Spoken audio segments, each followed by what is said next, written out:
Retirement. Retirement का मतलब चीज़ों का रिटायर हो जाना, यूज़ के लायक ना रहना। बट इसका एक और पहलू है। रिटायरमेंट का मतलब ये भी है कि हम अपनी सारी जिम्मेवारियां लाइफ में पूरी कर चुके हैं और आज हम अपनी ज़िंदगी को अपने ढंग से जीना चाहते हैं। हम पैसे कमाने की दौड़ में लगे रहना नहीं चाहते। क्या मुझे कोई रिटायर होने से रोकेगा? नहीं। एक पार्टनर भी जब रिटायर होना चाहता है तो उसे कोई नहीं रोकेगा, वो उसका राइट है, ज़िंदगी जीने का उसका राइट है। बस हमें ये चेक करना है कि जब एक पार्टनर रिटायर हो रहा है हमें कौन कौन से अकाउंटिंग ट्रीटमेंट करने पड़ेंगे।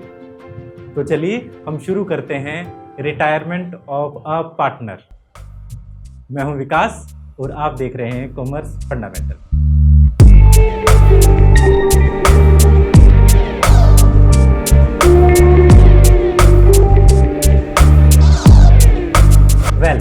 जब हम रिटायरमेंट ऑफ ए पार्टनर की बात कर रहे हैं, एक पार्टनरशिप फर्म से एक पार्टनर का रिटायर होना ये उसका बेसिक राइट है।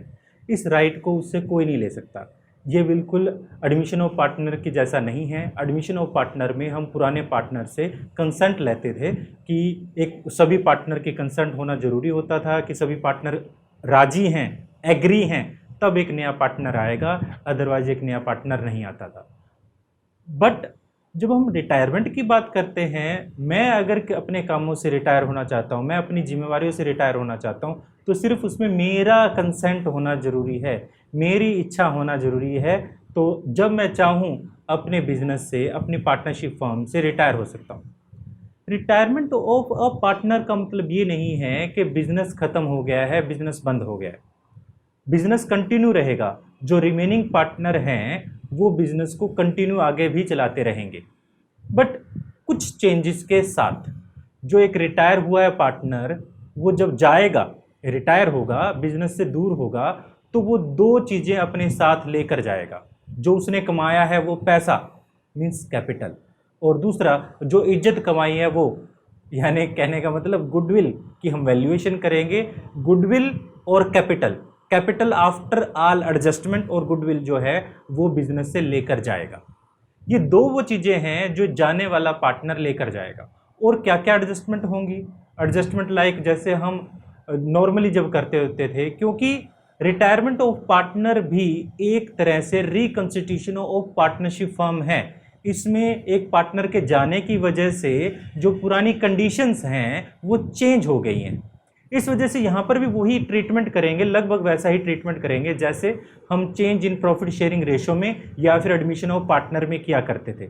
Means accounting treatment of goodwill करेंगे, revaluation of asset and liability किया जाएगा, accounting treatment of reserve and accumulated losses किया जाएगा, और हमारे पास sacrifice of calculation of sacrifice gaining और न्यू रेशो ये भी कैलकुलेट किया जाएगा। इन सब के अलावा एक जो जा रहा पार्टनर है उसके कैपिटल अकाउंट में भी एडजस्टमेंट करेंगे। कुछ वीडियोस पहले से बनी हुई हैं जो पुराने चैप्टर से रिलेटेड है और इस चैप्टर से भी रिलेटेड है।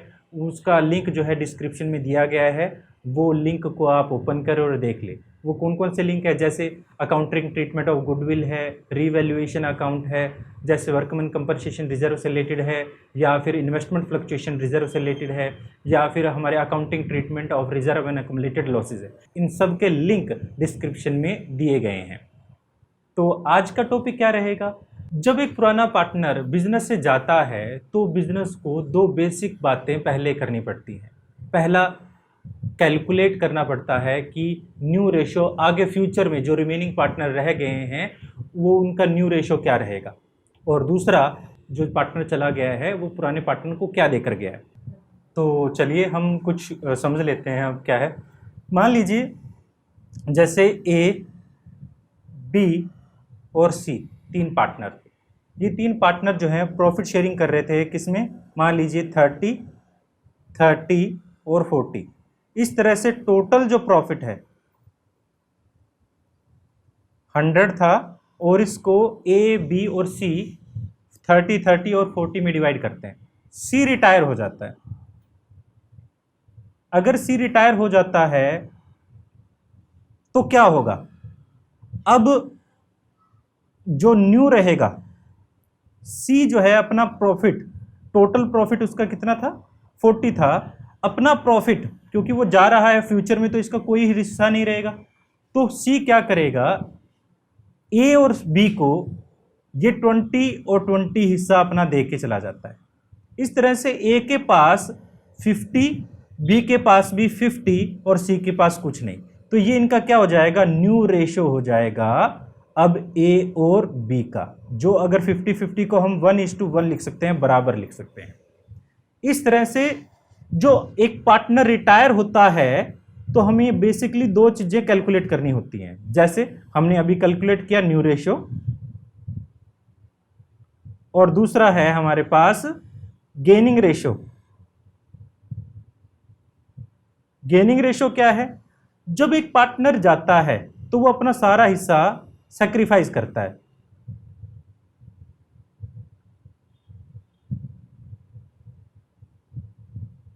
उसके हिस्से को पुराने पार्टनर डिस्ट्रीब्यूट कर लेते हैं। जिस रेशो में डिस्ट्रीब्यूट करते हैं उस रेशो को ही हम क्या कहते हैं, गेन करते हैं। यानी पुराने पार्टनर ने जो जा रहा है पार्टनर, उसके हिस्से को क्या कर दिया, गेन कर लिया। जिस रेशो में गेन किया उस रेशो को ही हम क्या कहते हैं, गेनिंग रेशो।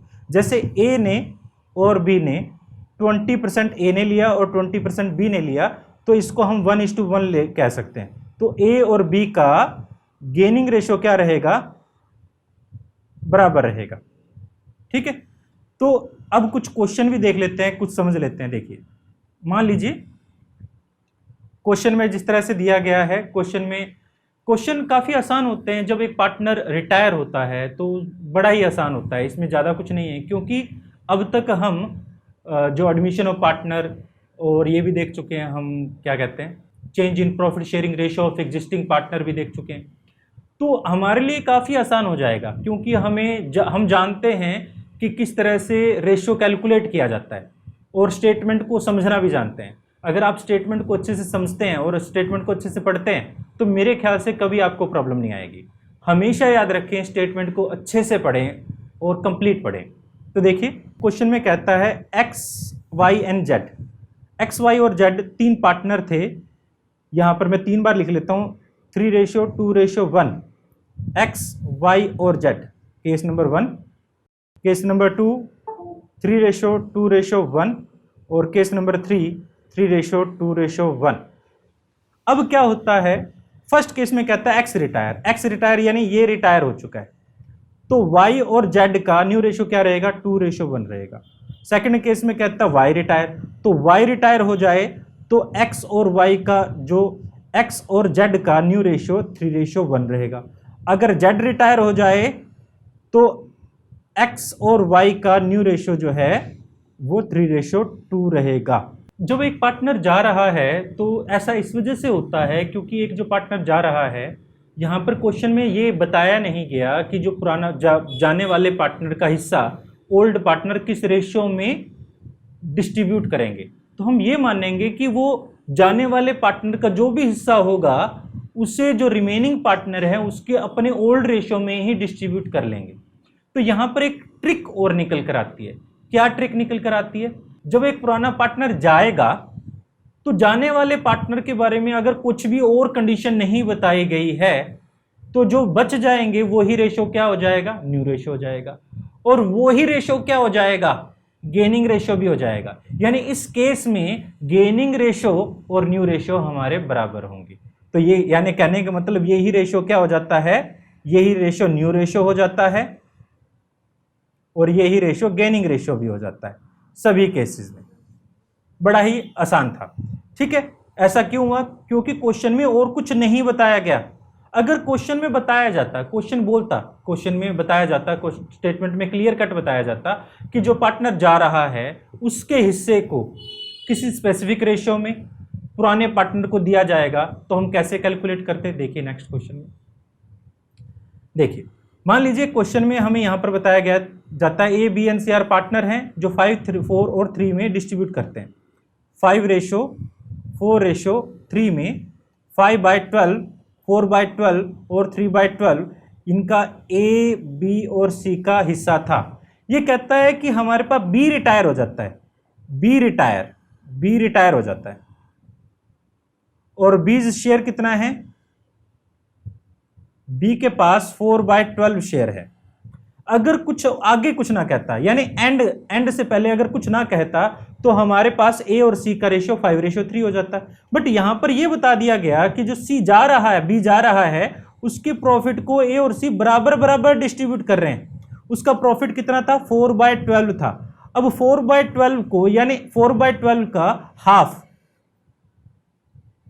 ए ले लेगा और हाफ सी ले लेगा, यानी हाफ कितना हो जाता है, 4/12 का हाफ यानी 1/2, 4/12 का हाफ यानी 1/2। इसके पास अगर हम करें तो 2/12 ए ले लेगा और इसी तरह 2/12 सी ले लेगा, तो ठीक है। तो हमारे पास अब देखिए ए के पास कितना शेयर था, ए के पास 5/12 था, जिसमें से 2/12 उसे मिल चुका है बी से, तो उसके पास अब कितना हो जाता है, 7/12 हो जाता है। इसी तरह बी के सी के पास पहले था 3/12, उसे 2/12 मिल जाता है सी से, तो उसके पास 5/12 हो जाएगा।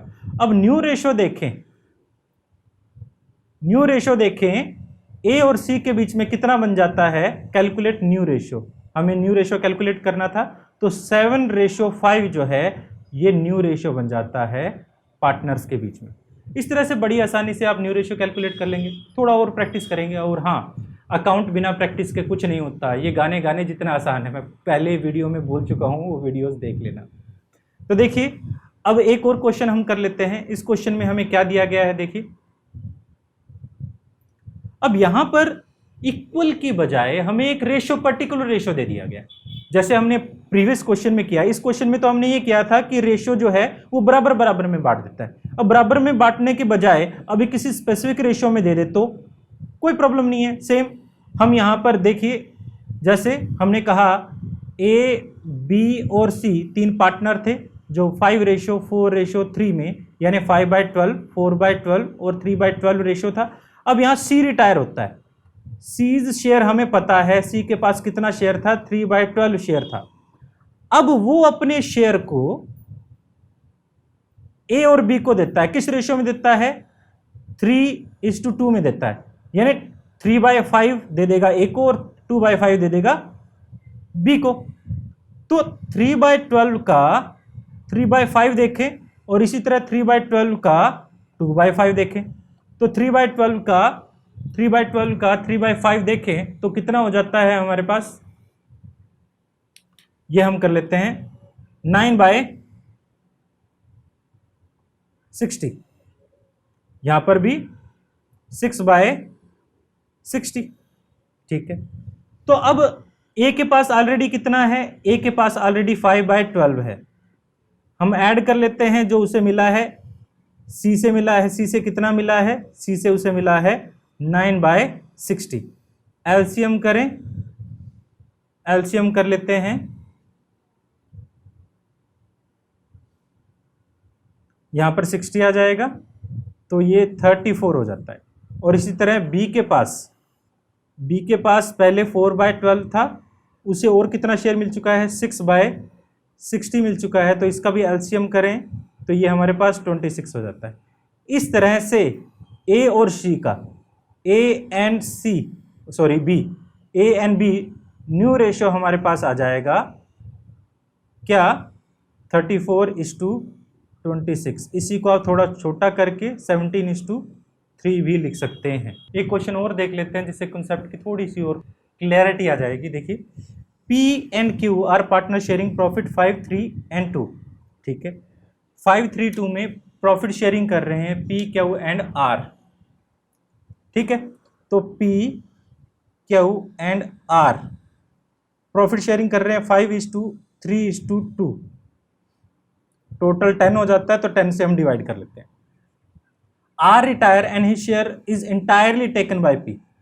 आर जो रिटायर होता है उसका सारा हिस्सा पी ले जाता है, तो पहले पी के पास कितना है, 5/10 है, अब 2/10 और मिल चुका है, तो 7/10 पी के पास हो जाएगा। और क्यू के पास पहले भी 3/10 था और अब भी 3/10 ही है, तो यहां न्यू रेशो पी और क्यू के बीच में क्या आ जाएगा, 7:3 हो जाएगा। आप जानते ही होंगे, नीचे वाली वैल्यू को हम कट करके 7:3 जो है वो न्यू रेशो आ जाएगा। ये तो था हमारा calculation of new ratio when a partner is retire और when a partner is death. Death के केस में भी सेम ही होगा। वैसे डेथ और रिटायरमेंट के केस में थोड़ा सा डिफरेंस ये है कि एक अपनी इच्छा से रिटायर होता है और दूसरा भगवान की इच्छा से रिटायर होता है, यानी यहाँ पर पर्टिकुलर टाइम जो है हमारे डेथ के टाइम में नहीं रह पाता। तो जब एक पार्टनर रिटायर होता है, अब हम बात कर रहे हैं कैलकुलेशन ऑफ न्यू रेशो तो हम समझ सीख चुके हैं। अब कैलकुलेशन ऑफ गेनिंग रेशो और सीख लेते हैं, समझ लेते हैं। जब एक पुराना पार्टनर था, पुराने चैप्टर में हमने देखा एडमिशन ऑफ पार्टनर के केस में, जब एक पार्टनर क्या होता था, नया आता था, तो पुराने पार्टनर अपने हिस्से में से कुछ हिस्सा उसे देते थे, तो दोनों पार्टनर सेक्रीफाइस करते थे।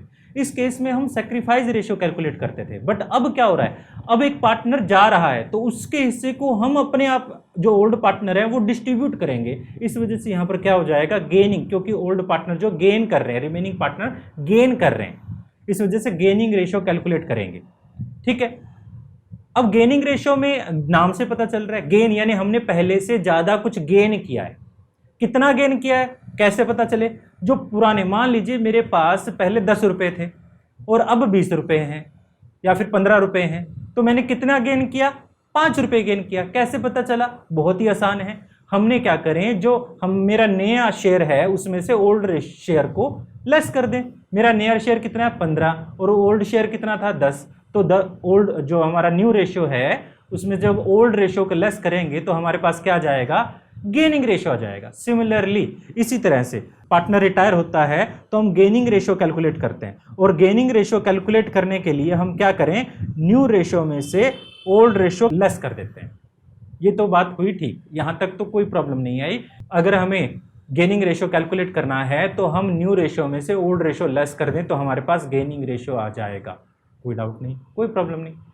बट इसके लिए कुछ ट्रिक्स भी हैं। काफ़ी बार हम कुछ क्वेश्चन को फास्ट करने के लिए कुछ ट्रिक्स का भी इस्तेमाल करते हैं। जैसे जैसे अभी हमने पहले थोड़ा टाइम पहले एक ट्रिक की थी, यानी अगर क्वेश्चन में कुछ ना दिया गया हो, यानी एक पार्टनर जा रहा है, रिटायर हो गया और या पार्टनर की डेथ होगी, जो बच जाएंगे वो पार्टनर वो क्या कर लेंगे, उसी हिस्से में डिस्ट्रीब्यूट कर लेंगे। उनका नया रेशो क्या हो जाएगा, वो पुराने वाले रेशो को ही हम नए रेशो में कन्वर्ट कर लेंगे, और उनका गेनिंग रेशो क्या हो जाएगा, सेम वही हो जाएगा। ये एक ट्रिक थी। इसी तरह से हमारे पास कुछ और ट्रिक्स भी होंगी, हम टाइम टू टाइम डिस्कशन करते रहेंगे इनके बारे में। तो देखिए, अब इसका एक क्वेश्चन एक और बात याद रखिएगा हमेशा के लिए, जब भी क्वेश्चन में न्यू रेशो और ओल्ड रेशो दोनों ही दे रखे हों तो हमेशा ही आप फार्मूले का यूज करेंगे। याद रखिएगा, अगर क्वेश्चन में स्टेटमेंट में न्यू रेशो भी दिया गया है और ओल्ड रेशो भी दिया गया है तो आप हमेशा ही क्या यूज करेंगे, new ratio minus old ratio करके ही आप क्या करेंगे,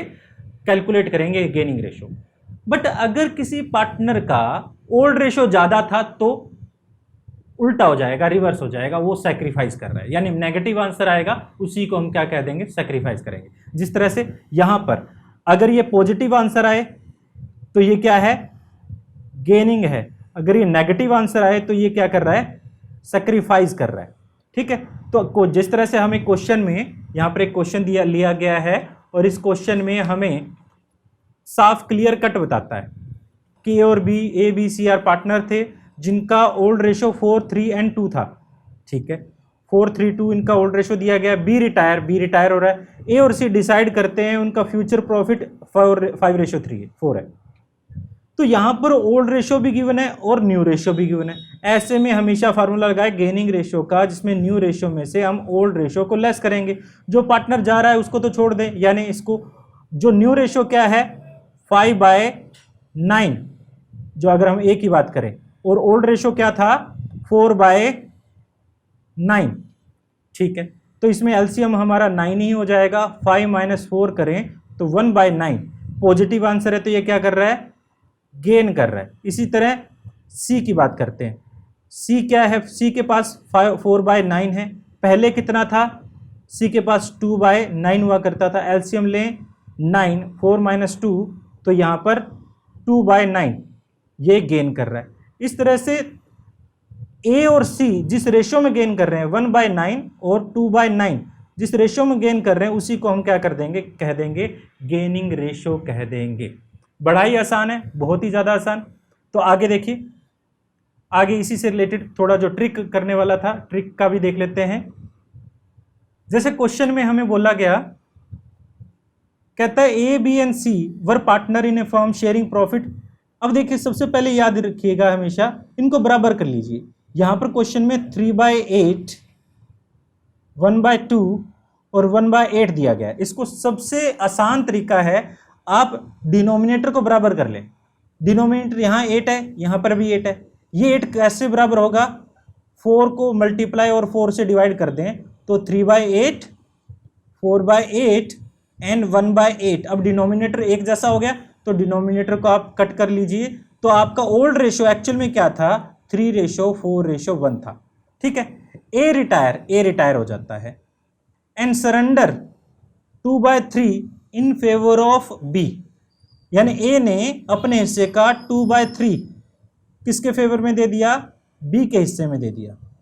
और बाकी बचा, यानी टोटल जितना भी था उसके पास, देखो टोटल जितना भी हो, कब हम हमेशा टोटल मान लेते हैं 1।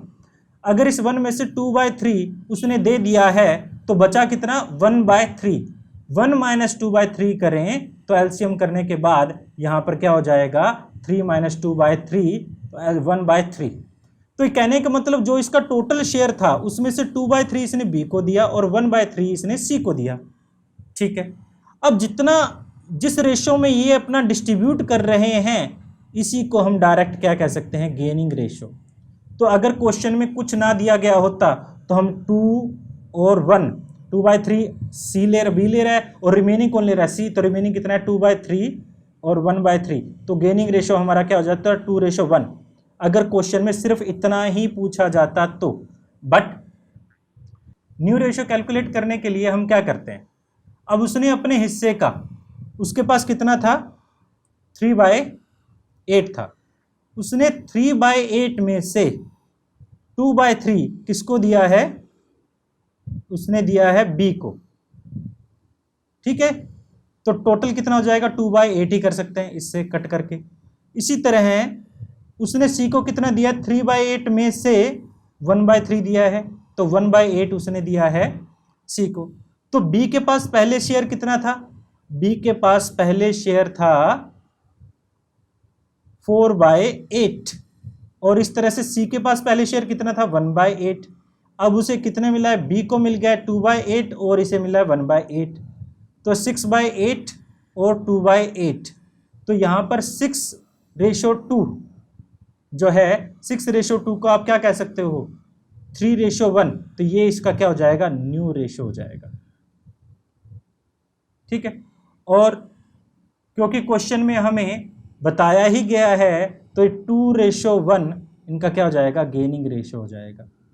इस तरह से बड़ी ही आसानी से हम गेनिंग रेशो और न्यू रेशो कैलकुलेट कर सकते हैं। आई होप ये आपको वीडियो अच्छा लगा होगा। आप हमारे डिस्क्रिप्शन में ज़रूर देख लें, जो इस चैप्टर से फर्दर रिलेटेड वीडियोज़ हैं वो दी गई हैं। और हमारे चैनल से बने रहें।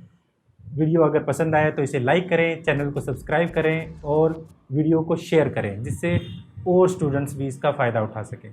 तो फिर मिलते हैं किसी और वीडियो में, जब तक के लिए थैंक यू।